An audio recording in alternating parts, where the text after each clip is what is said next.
In 2021, a loaf of bread in Egypt cost around 5 Egyptian pounds. By 2023, the price went up to 30 pounds.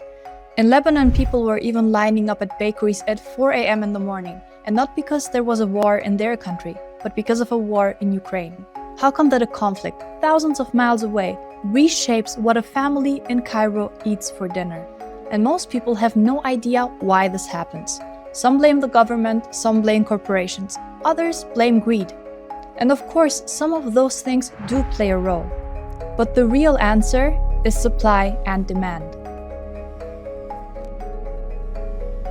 Supply and demand is not some textbook concept. It's weather, it's war, it's psychology, it's human nature playing out on global scales.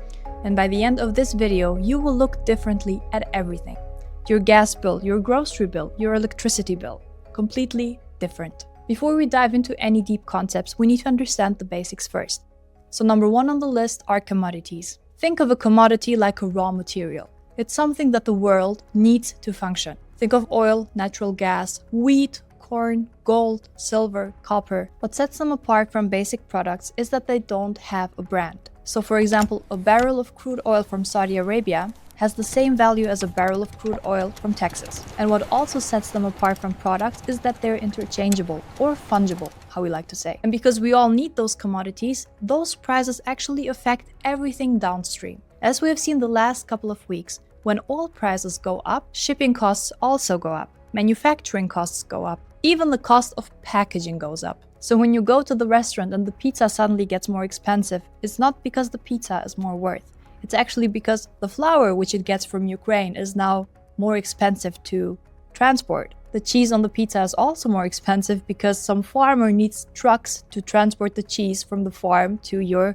local restaurant. Everything is connected through those commodities. So when their prices go up, the whole world feels it. So let's get back to the concepts of supply and demand. Supply is how much of something is available, and demand is how much people want it. When demand shoots up and supply stays the same, prices will go up. When supply floods the market and the demand stays the same, then the prices go down. It sounds simple in theory, but in reality it's not that simple. Imagine it's a normal year. Farmers in Ukraine and Russia, two of the biggest wheat producers worldwide, are planting, growing, harvesting. And the global wheat supply is healthy. Then comes February 2022 and Russia invades Ukraine. So overnight, one of the biggest grain-producing countries is in war. Ports are blocked, farmers can't reach their fields, and shipping routes are cut off. So naturally, supply collapses. But demand?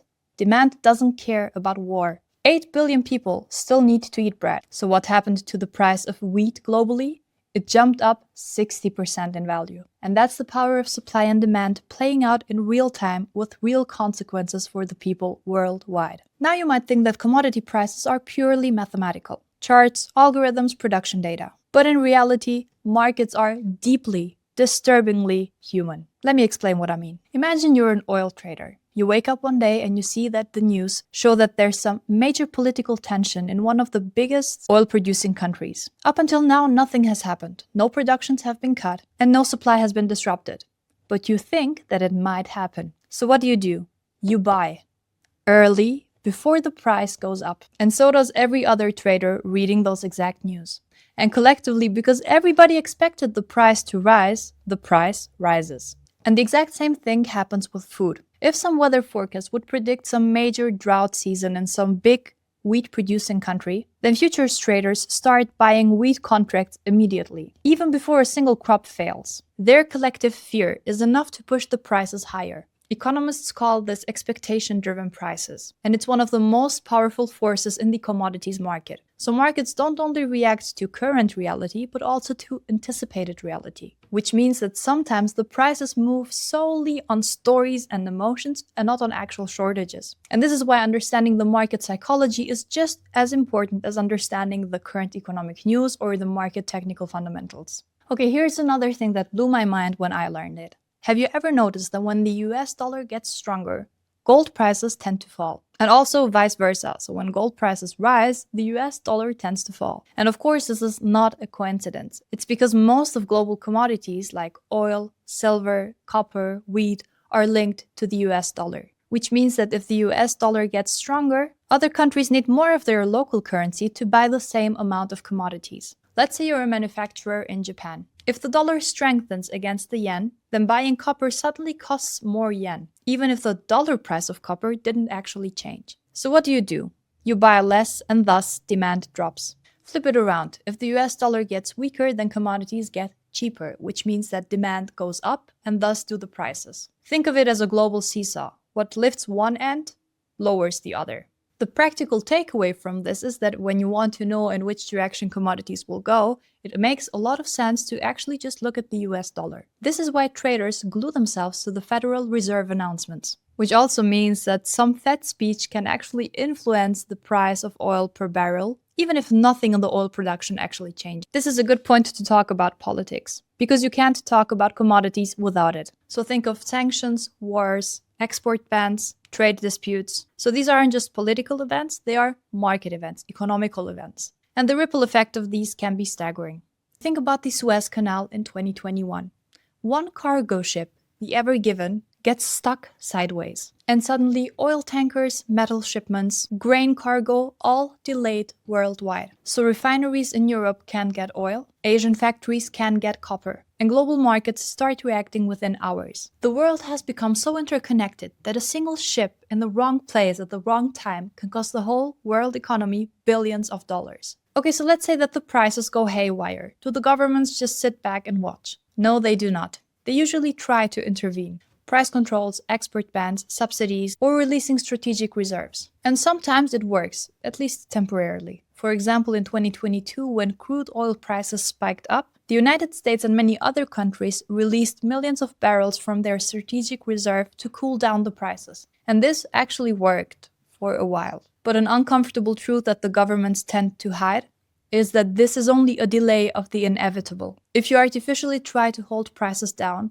then the producers don't have the motivation to supply more. From the production standpoint, you think like, why would you want to expand a mine or drill a new well if you're just going to sell at a loss? So naturally, supply stagnates. At some point, of course, the reserves of the countries will run out. And what happens then is that price still spikes, just even harder than before. It's like pushing down on a spring.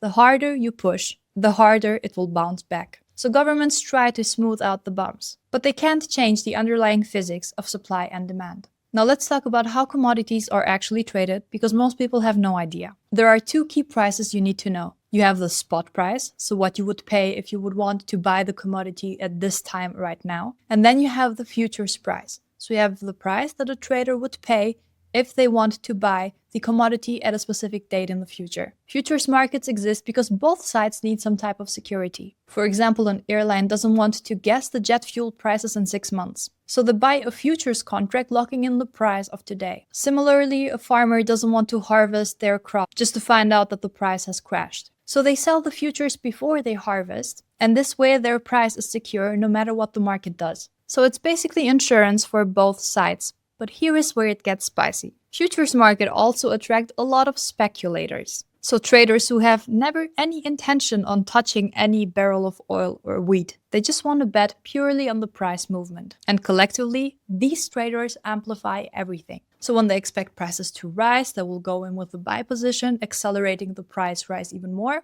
Similarly, the other way around, if they expect the price to fall, then they will push those sell buttons and make the price decline even faster. And of course, the gap between what traders expect and what actually happens in the market is where fortunes are made or destroyed every single day. So commodity trading doesn't stay the same over a long period of time. Every few decades, something happens in the commodity markets known as a super cycle. So a long, powerful, multi-year boom in prices driven by a mass structural shift in demand. The last big one was the rise of China in the early 2000s. China industrialized on a scale we have never seen before. Hundreds of millions of people are moving to cities. Endless infrastructure, factories, roads, skyscrapers, and commodity prices soared for nearly a decade. And now, same analysts are believing that we are at the beginning of another super cycle. This time it's driven by energy transition, the build-out of AI infrastructure, and also the electrification of everything. And all of these require massive amounts of raw materials. If history is any guide, then the raw materials which are at the center of this development, like copper, lithium, nickel, could be at the beginning of a very, very long upwards trend. Or it could be a hype, because cycles also do disappoint. But either way, structural forces are undeniable. So let's bring this all the way back. Why does your grocery bill change? Why does gas get expensive? Why did bread in Egypt cost 6 times more in 2 years? It's not one thing. It's a farmer in Ukraine who cannot reach his field. It's a trader in New York buying futures because he's scared. It's a Federal Reserve's decision that makes the US dollar stronger. A government banning exports to protect its people. All of those flow through two main things: supply and demand. But underneath those lies something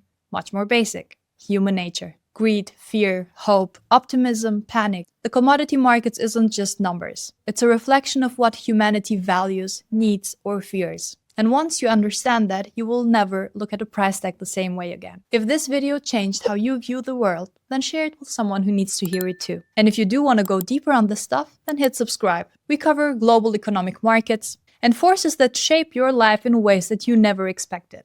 I'll see you in the next one. Hola Prime, trade with transparency.